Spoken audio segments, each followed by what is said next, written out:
रंगरेषा, व्यंगरेषा. Okay. आता तुमच्यापैकी बऱ्याच जणांना लहानपणापासून किंवा मोठ्या व्यक्तींनासुद्धा किंवा म्हाताऱ्या व्यक्तींनासुद्धा सगळ्यात आवडीचा पार्ट म्हणजे कार्टून बघणे, राईट. आणि कार्टून हे एक प्रकारे बघणे, पण कार्टूनांचे चित्र काढणे हा सुद्धा एक प्रकार असतो ज्याला व्यंगचित्र असं म्हणतात. ओके.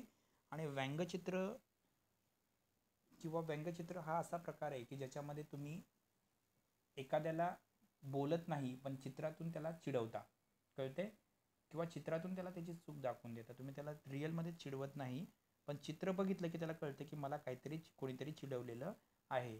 तर असे व्यंगचित्रकार असणं आणि व्यंगचित्र रेखाटणं ही एक सुद्धा एक आर्ट्स आहे. आपले माननीय बाळासाहेब ठाकरे हे जे नेते होते यांनासुद्धा व्यंगचित्राची आवड होती. त्यानंतर आता सध्या राजसाहेब ठाकरे यांनासुद्धा व्यंगचित्राची आवड आहे. तर व्यंगचित्र हा प्रकार बऱ्याच लोकांना आवडत असेल. बऱ्याच मुलांना त्याच्यामध्ये करिअर करण्याच्या भरपूर संधी आहेत, कारण बातमीपत्रामध्ये न्यूजपेपरमध्ये व्यंगचित्रासाठी वेगळा कॉलम असतोच. ओके. आणि व्यंगचित्र लोक पाहतातच, त्यांना आवडतं. जसं आता फेसबुकवर मी ज्यावेळी फेसबुक वापरतो त्यावेळी चिंटू नावाचा एक प्रकार आहे. चिंटू नावाचं कार्टूनचं त्याच्यामध्ये व्यंगचित्र दिलेलं असतं आणि ते वाचायला फारच मजेशीर वाटतं. म्हणजे त्याच्यामध्ये जणू आम्ही आमचं लहानपण जगतोय असं वाटू लागतं. तर अशाच व्यंगचित्राबद्दल दिलेला हा धडा आहे. थोडासा बोर वाटेल, पण ज्याला व्यंगचित्र किंवा चित्र काढणं आवडतं किंवा ज्याला कार्टून आवडतं त्याच्यासाठी हा धडा फारच सुंदर आणि आवडता आहे. ओके. तर मंगेश तेंडुलकर लेखक आहेत, फार फेमस असे लेखक होते. 2017पर्यंत त्यांचं लिखाण चाललेलं होतं.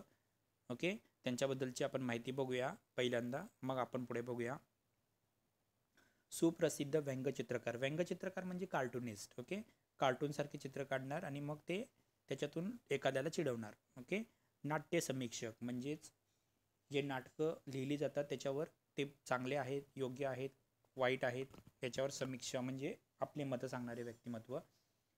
स्वतः हिरो होते, लेखक होते, दिग्दर्शक आहेत, डायरेक्टर होते. ते समाजवर्ती कार्यकर्ता, समाजात राहून कार्य करणारे व्यक्तिमत्व होते. संडे मूड, तेंडुलकरी स्ट्रोक्स, भुईचक्र, रंगरेषा, व्यंगरेषा ही त्यांची पुस्तकं आहेत बघा. ओके. पुस्तकांची नावे संडे मूड, तेंडुलकरी स्ट्रोक्स, भुईचक्र, रंगरेषा, व्यंगरेषा ही पुस्तकं आहेत. खरं ज्याला एखाद्या मराठीचं पुस्तक किंवा पुस्तक वाचण्याची आवड असेल, लेखक बनायचं असेल भविष्यात, त्यांच्यासाठी ही पुस्तकं आहेत बघा. बऱ्याच लोकांना आता काल वाचायचं भरपूर आहे पण लिखाण काहीच नको आहे किंवा लिखाण लिहायचंच नाही आहे. अशा लोकांसाठी ही पुस्तकं वाचावी, मग तुम्हाला त्याच्यातून बरंचसं गायडन्स मिळेल. व्यंगचित्रांना शब्दविरहित भाषा म्हणून साहित्यिक वळण देणारा मनस्वी कलाकार, राजकीय आणि विनोदी व्यंगचित्राबरोबर समाजकारण आणि तत्वांवर भाष्य करणारी व्यंगचित्रे साकारून या कलेत वेगळा पायंडा त्यांनी पाडलेला होता. आता बघा, कलाकार असले आणि हिरो जरी होते, लेखक जरी होते, दिग्दर्शक जरी होते, तरी तुम्हाला हे कळेल की त्यांनी चित्र काढलेले आहेत, विनोदी चित्र काढलेले आहेत, कार्टून चित्र काढलेले आहेत आणि त्याच्याबरोबर त्यांनी भारतातलं जे समाजकारण आहे म्हणजे समाजात चालणाऱ्या चुकीच्या गोष्टी किंवा वाईट गोष्टी, त्याचबरोबर राजकारण आहे, यांच्यावर सुद्धा त्यांच्या शैलीतून टीका केलेल्या आहेत आणि ही लोकांना आवडतात सुद्धा. बोलक्या आणि मोजक्या रेषा. आता बघा, बोलक्या रेषा म्हणून एक कार्टूनचं हे येतं, तुम्ही कधी नेटवर पाहू शकता. ओके. तर बायकांचे किंवा त्याला चांगले विनोद, चावट विनोद सुद्धा तुम्ही म्हणू शकता. अशा प्रकारचे शैलीचे चित्र आहेत. तुम्ही बोलक्या रेषा वाचलात तर तुमचं फार मनोरंजन होईल. फार हसणारे व्यंगचित्र त्याच्यात असतात. त्यांना कुठल्याही महाविद्यालयात कलेचे शिक्षण घेतले नव्हते बघा, तरीसुद्धा कार्टूनचं चित्र जरी बनवत असले तरी त्यांनी कधीही कुठेही कार्टूनचा चित्रांसाठी असणारे जे एज्युकेशन आहे त्याचा अभ्यास केलेला नव्हता. त्यांना व्यंगचित्र रेखाटण्याची नैसर्गिक देणगी होती. म्हणजे फक्त बघायचं आणि तसे कार्टून बनवायचे, हे काम ते करायचे. ओके. साहजिकच कार्टून कोणीही बनवू शकतं, पण कार्टूनांना आकार देणं हा फार वेगळा भाग आहे. ओके. ती त्यांना जनसमूहासमोर ताकदीनं मांडली. भारतीय व्यंगचित्राच्या क्षेत्रात एक नवे दालन त्यांनी उघडले. महाराष्ट्र साहित्य परिषदेच्या ची.वी. जोशी पुरस्काराने त्यांना गौरवण्यात आले. आता ची.वी. जोशी कोण? तर ची.वी. जोशी हे सगळ्यात मोठे कार्टुनिस्ट होते, म्हणजे कार्टूनचे चित्र काढणारे व्यक्तिमत्व होते. त्यांच्या नावाचा महाराष्ट्र सरकारचा पुरस्कार त्यांना देण्यात आलेला आहे. ओके. आयुष्याने दिलेल्या नकारांची होकार करणाऱ्या तेंडुलकर यांच्या भावजीवनाची आणि कलाजीवनाची रंगरेषा आणि व्यंगरेषा ही जीवन कहाणी आहे. बघा, प्रत्येकाला आयुष्यात दुःख आहेत. काही लोक ते दुःख कुरवाळत बसतात, काही लोक त्याच्यावर विजय मिळवण्याचा प्रयत्न करतात, हसरे राहतात किंवा दुःख लपवतात. तर लेखकसुद्धा त्या शैलीचे आहेत की त्यांना आयुष्यात बऱ्याच वेळा त्रास झालेला आहे, पण ते त्रास ते दाखवत नाही, ते उलट त्याला हसून जगण्याचा प्रयत्न करतात. आणि हेच ते आपल्या या धड्यातून शिकवत आहेत. आता आपण बघूया नेमकं काय आहे या धड्यात. ओके.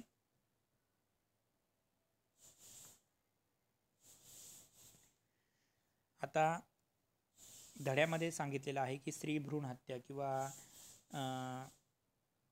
ज्यावेळी लहान मुलाला पोटातच मारलं जातं, तर त्याचं एक कार्टून चित्र बनवत असताना त्या कार्टून चित्र लोकांना कसं इमोशनल करेल, मार्मिक असेल किंवा लोकांपर्यंत त्याच्यातून मेसेज कसा जाईल, हे त्यांनी सांगण्याचा प्रयत्न या धड्यामध्ये केलेला आहे.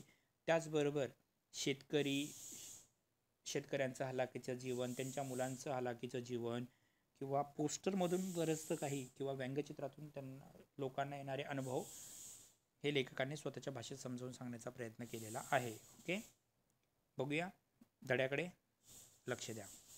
फार कमी थोडं शिकवणार आहे. आपला पोर्शन जवळजवळ संपत आलेला आहे. हा आपला शेवटचा धडा आहे, रंगरेषा आणि व्यंगरेषा. यानंतर फक्त आपला ग्रामरचा एकच भाग राहिलेला आहे, त्याच्याबरोबर आपलं सर्व पोर्शन संपल्यात येईल. ओके. तर धड्याची सुरुवात करतोय. बघा, मला व्यंगचित्रासाठी अखंडपणे विषय मिळत राहणं हा मूळ प्रेरणेचा भाग सुदैवाने माझ्यासाठी कधी अडचणीचा ठरला नाही. विचारांचा पाठलाग करत क्षितिजांपर्यंत जाण्याची माझी सवय हा माझा यातला एक महत्त्वाचा स्रोत आहे. ज्या विचारांचा पाठलाग करतो तो विषय हाती लागतच नाही, पण त्या वाटेवर काय नवीन सापडत जातं, त्याचीच व्यंगचित्र होतात. आता बघा, लेखकांनी व्यंगचित्र कसं बनवायचं, म्हणजे कार्टून चित्र कसं बनवायचं, याच्याविषयी कधी त्यांनी अभ्यास केला नाही किंवा त्यांच्या मनात कधी विचार आला नाही. जसं त्यांच्या समोरासमोर त्यांना जे काही दिसत राहिलं किंवा त्यांच्या समोर जो अवघड विषय आला, त्या विषयांवर त्यांनी व्यंगचित्र बनवलेलं आहे. ओके. मी बऱ्याच कार्यक्रमांना जात असतो, तिथेही या चित्रांचे स्रोत मला सापडतात. बघा, जर तुम्हाला कार्टूनचं चित्र बनवायचं असेल तर तुमचं ऑब्झर्वेशन फार महत्त्वाचं आहे. ओके. तुम्हाला आजूबाजूला दिसणाऱ्या गोष्टींकडे ऑब्झर्व करणं फार महत्त्वाचं आहे. आता समजा रस्त्याने चाललेला आहात, रस्त्याने जात असताना एखादा माणूस गटारीत पडला, तर काही माणसं ते बघून हसतात. ओके. काही माणसं त्याला बाहेर काढण्यासाठी जातात. काही लोक आजच्या काळात त्याचा कॅमेऱ्याने फोटो घेत असतात. ओके. आता याच्यातून हे ऑब्झर्वेशन केल्यानंतर तुम्ही काय करू शकता, चित्र काढू शकता. आता या चित्रामध्ये लोकांना तुम्ही हसवताय सुद्धा, लोकांना तुम्ही सोशल मेसेजसुद्धा देताय की बघा, काही लोक त्यांना वाचवण्याचा प्रयत्न करतात, तर काही लोक त्याची सेल्फी काढतात, म्हणजे त्यांना या मोबाईलचं किती वाईट व्यसन आहे. म्हणजे तुम्ही मेसेजसुद्धा दिला आणि तो विनोदसुद्धा प्रसिद्ध केला. तर त्यासाठी चौकस बुद्धी असणं फार महत्त्वाचं आहे. ओके. आणि मग लेखकसुद्धा एखाद्या कार्यक्रमाला गेले, तर कार्यक्रमाला गेल्यानंतर बरेच लोक त्यांना बरेच असे भाग भेटतात की ज्याच्यावर ते लोक कार्टूनिस्ट चित्र काढू शकतात. प्रयत्न केला तर किती चांगले धागे हातात येतात, याचा प्रत्यंतर एका अतिशय साध्याशा कार्यक्रमात घडला. आता बघा, लेखकांना काय चित्र बनवायचं होतं कार्टूनचं, त्यासाठी एक विषय भेटलाय. बघा कसा विषय भेटला. प्रथेप्रमाणे त्या लोकांनी मला पुष्पगुच्छ आणि नारळ दिला. साहजिकच कुठल्याही कार्यक्रमाचा तुम्ही अध्यक्ष असला की पहिलं तेच केलं जातं, तुम्हाला पुष्पगुच्छ दिलं जातं आणि नारळ दिलं जातं. तो घेऊन मी टेबलावर ठेवला. लेखकाने सुद्धा तेच केलं जे नॉर्मली लोक करतात. तो टेबलावर ठेवून दिलं आणि शांतपणे ते खुर्चीत बसले. ओके. बोलणारा माझी कुठून जमवलेली माहिती उपस्थितांना सांगत होता. मला त्यात स्वारस्य नव्हते. आता काही लोकांना आपलं चांगलेपणा ऐकून घ्यायची फार सवय असते, काही लोकांना रोज तेच ऐकून कंटाळा आलेला असतो. बरोबर आहे. तसं लेखकांना कुठेतरी होतं. मी टेबलावरच्या नारळाकडे बघत होतो. बघता मला ती नारळाची शेंडी, नारळाचा तो लहानसा आकार 5-7 वर्षाच्या मुलीच्या डोक्यासारखा वाटायला लागला. नारळाची शेंडी तिच्या पोनीटेल सारखी बांधलेली, हे स्मरणात घिरट्या घालायला लागलं. कार्यक्रम संपला. घरी आलो. बाकी सगळी कामं नेहमीसारखी सुरू होती. रात्री 10 नंतर मी समोर ड्रॉइंग पेपर घेऊन बसलो, त्यावर चित्र चिरातत गेलो. ते अशा क्रमाने देवाळासमोर दगडावर आपटून नारळ फोडतात. नारळ फोडणारा पुरुषी हात मी चितारला. तो नारळ नसून चिमुरड्या मुलीचं डोकं आहे हे सूचित व्हावं. त्या नारळाला बारीकसा कानातला डूल दाखवला. त्यानं तो नारळावर दगडावर आपटण्यासाठी वर उगारलाय आणि त्याचबरोबर मी दुसरा हात दाखवला ज्या हाताने तो नारळ उगारलेला पुरुषी हात धरून ठेवलाय. तर बघा, एक कार्यक्रमातला नारळ बघता बघता लेखकांना सुचलं की तो नारळ कुणीतरी हातात पकडलाय, म्हणजे जसं मुलीचं डोकं पकडलेलं आहे. नवीन बाळ जे जन्माला येते त्या आईच्या पोटातल्या बाळाचं डोकं कुणीतरी पकडलेलं आहे आणि ते डोकं ते दगडावर, जणू नारळ जसं दगडावर आपटतो तसं त्या डोकं फोडून टाकण्याचा कुणीतरी प्रयत्न करते, म्हणजे त्या मुलीला मारण्याचा कुणीतरी प्रयत्न करत आहे. त्याचबरोबर लेखकाने दुसरं चित्र काढताना आणखी एक हात दाखवला ज्याच्यामध्ये ते बाळाला कुणीतरी वाचवण्याचा प्रयत्न सुद्धा करत आहे. साहजिकच तो वाचवणारा कोण असेल? आई असेल.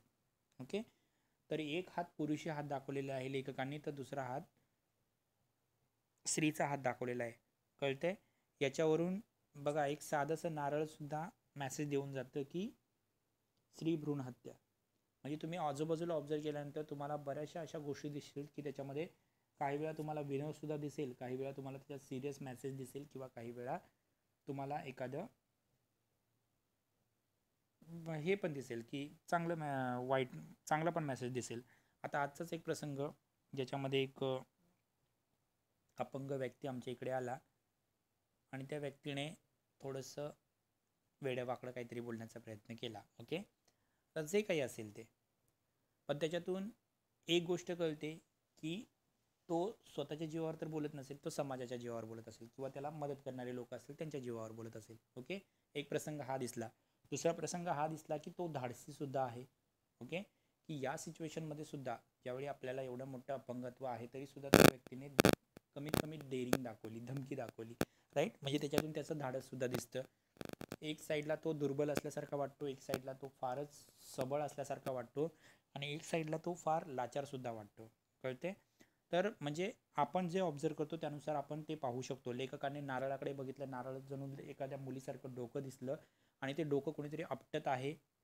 जसं दगडावर आपटतो तसं कोणीतरी ते डोकं, स्त्रीचं, एका मुलीचं डोकं, लहान बाळाचं डोकं कुणीतरी आपटत आहे, ते दाबून टाकण्याचा प्रयत्न करत आहे आणि दुसरा हात त्याला वाचवण्याचा प्रयत्न करत आहे. असा विचार लेखकांच्या मनात आला आणि ते विचार येताच लेखकांनी त्याचं चित्र बनवलं, कार्टूनी चित्र बनवलं आणि व्यंगचित्र तयार केलं. ओके, राहिलेला भाग आपण नंतर पाहूया.